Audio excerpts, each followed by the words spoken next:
Allergic rhinitis, बार बार सर्दी जुकाम का आना, ये मतलब किस चीज़ की ओर हमें इंडिकेट करता है, ये क्या चीज़ होता है। तो आज हम इस पर बात करने वाले हैं। तो वीडियो स्टार्ट करने से पहले मैं बताना चाहती हूँ, मेरा नाम प्राची है और मैं आप सबका अपने चैनल रिवीजन तरीका में स्वागत करती हूँ। तो जैसे कि हमें पता है कि हमें बार बार सर्दी जुकाम आते तो हम लोग क्या कहते हैं कि मतलब मौसम बदल रहा है तो आ गई है, या कई बार कुछ ठंडा गर्म खा लिया हमने, तो इस वजह से क्या होता है हमें सर्दी जुकाम आ जाती है, जिसको हम या तो हम कह सकते हैं एलर्जिक राइनाइटिस। एलर्जिक राइनाइटिस का मतलब क्या होता है, ये जो होता है हमें एक इंटरवल होता है जिसके बाद आ रहा होता है, जैसे कि हमें 15 दिन के बाद, 1 वीक या मंथ के बाद कुछ एक ऐसे एपिसोड्स में आ रहा होता है जो कि हमें रेपिटेटिव होता है, बार बार जो होता है सर्दी जुकाम हमें आ रहा होता है। तो बार बार आने का क्या मतलब है, मतलब किसी चीज़ से हमें या तो कोई चीज़ से एलर्जी है या कोई ऐसी चीज़ हो रही है हमारे डे टू डे लाइफ में, हम ऐसे कर रहे हैं जो कि हमारी बॉडी उस चीज़ को मतलब रेजिस्ट नहीं कर पा रही है,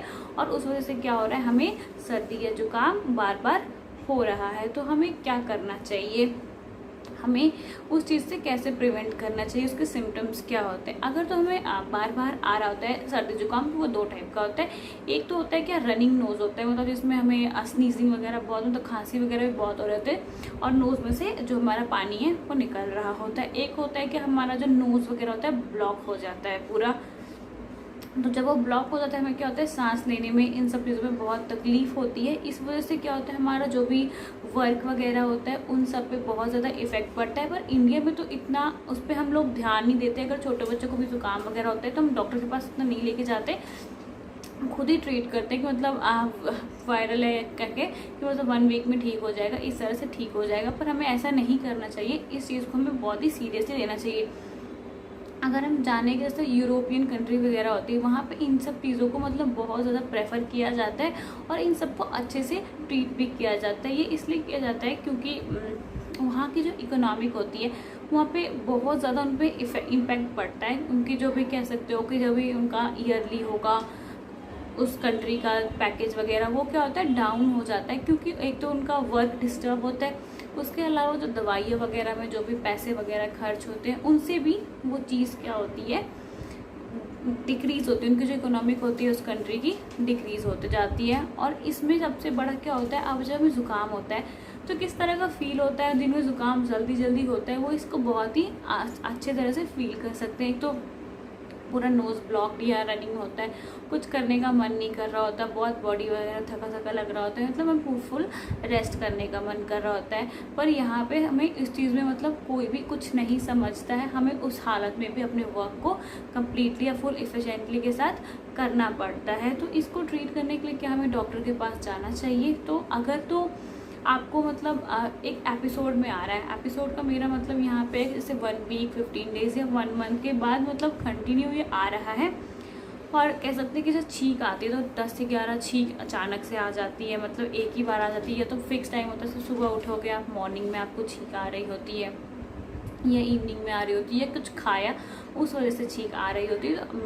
तो मेरा अपना पर्सनल राय है, मेरा ये मानना है कि हमें डॉक्टर के पास जाना चाहिए, हमें ट्रीट करवानी चाहिए, क्योंकि उसका क्या होता है वो अपने एलर्जी कुछ टेस्ट करते हैं हमें, जो कुछ 100 इंजेक्शंस वगैरह लगाते हैं, 100 अलग अलग एलर्जेंस को लेके टेस्ट करते हैं कि हमें पर्टिकुलरली किस चीज़ से एलर्जी है, तो फिर उसका वो बता देते हैं। एक होता है हमारा ब्लड सैंपल की हेल्प से एक हमारी एलर्जिक टेस्ट की जाती है, उससे क्या होता है वो कई बार उतना फॉल्स रिजल्ट भी प्रोवाइड कर देता है, तो वो उतना प्रेफरेबल नहीं होता है ज़्यादातर ये टेस्ट। अगर हम एलर्जिक टेस्ट करवाना चाहते हैं तो जो प्राइवेट सेक्टर का जो भी प्राइस कह लो वो 3000 या उससे थोड़ा सा फ्लक्चुएट कर सकते हैं, आगे या पीछे हो सकता है।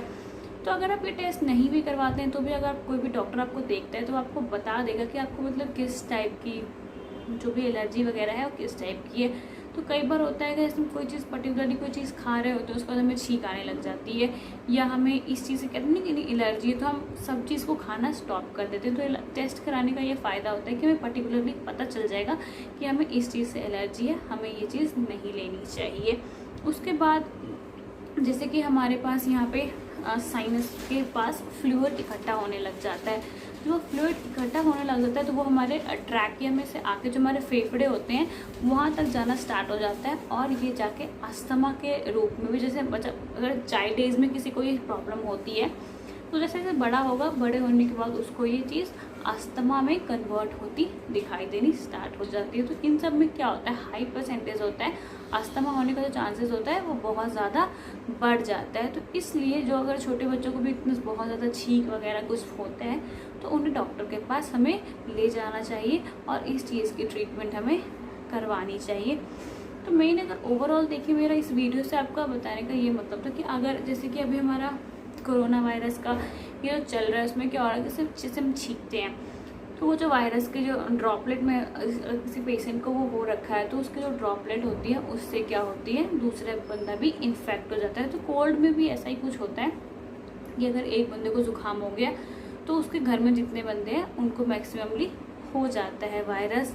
पर इसमें क्या होता है, अगर हम कहीं ऑफिस वगैरह में कहीं पर भी काम कर रहे हैं तो हमें किसी भी प्रकार की कोई भी सहानुभूति वगैरह नहीं मिलती है। उतना भी कोई नहीं बोलते गेट वेल सून, क्योंकि उन्हें लगता है नॉर्मल जुकाम तो है, ठीक हो जाएगा। पर ये नॉर्मल नहीं है। अगर इसमें से डॉक्टर के नज़रिए से देखें तो अगर वो नॉर्मल होगा तो वो अपने आप चला जाएगा। पर अगर कभी ये किसी एपिसोड के रूप में आ रहा होगा थोड़ी थोड़ी देर के बाद तो ये क्या होगा, उतनी आसानी से ठीक नहीं हो पाता है और ये किसी बड़ी डिजीज़ का रूप ले सकता है। तो हमें डॉक्टर को अपना कंसल्ट करना चाहिए। कई लोग ये भी सोचेंगे कि क्या हमें छोटी छोटी बात पे डॉक्टर के पास मुँह उठा के चले जाना चाहिए। ये नहीं है, आप खुद से एनालाइज कर सकते हो क्या आपको एपिसोडली आता है ये जो भी छींक जुकाम होता है, या कुछ टाइम या ऐसे आया जैसे सीजनली चेंज या कुछ ऐसा हुआ तो आया। तो हमें डॉक्टर के पास अगर हम नहीं भी जाते हैं तो हमें काम चल जाता है। पर अगर ये सीजनली ऑकेजनली ये सब कुछ होता है इस तरह से थोड़े थोड़े टाइम के बाद, फिक्स इंटरवल टाइम के बाद अगर आपको हो जाता है तो हमें क्या करना चाहिए, अपने डॉक्टर को रेफ़र करना चाहिए। तो मेन ओवरऑल था कि हमें डॉक्टर को जाना चाहिए, क्योंकि अगर ये छोटी सी जो डिज़ीज़ है ये बड़ी डिज़ीज़ का रूप ले सकती है। अगर हम नॉर्मल जैसे हम इग्नोर करते हैं, इसी तरह से जैसे कि हम इग्नोर करते चाहें किसी भी चीज़ को तो वो बड़ी बन सकती है और वो ख़तरनाक हो सकती है। तो मैं बस यही कहना चाहूँगी कि हम सबको अवेयर होना चाहिए। ये नहीं कि छोटी छोटी चीज़ को हम इग्नोर कर दें। कुछ लोग बहुत ज़्यादा ही पॉजिटिव होते हैं, उतनी पॉजिटिव में भी ठीक नहीं है, बट जितनी हमें ज़रूरत है वो हमें करनी चाहिए ताकि कभी भी हमें किसी बड़े खतरे का प्रॉब्लम फेस ना करना पड़े। अगर हम छोटे छोटे चीज़ को ही क्योर करते जाएंगे तो वो कभी बड़ी होगी ही नहीं, वरना कभी आपको मतलब साइनस यहाँ पे जो होते हैं हमारा, फिर ये सब कई बार जाके ब्रेन में इफेक्ट करने लगता है, जैसे हमें लंग्स पे इफेक्ट करता है।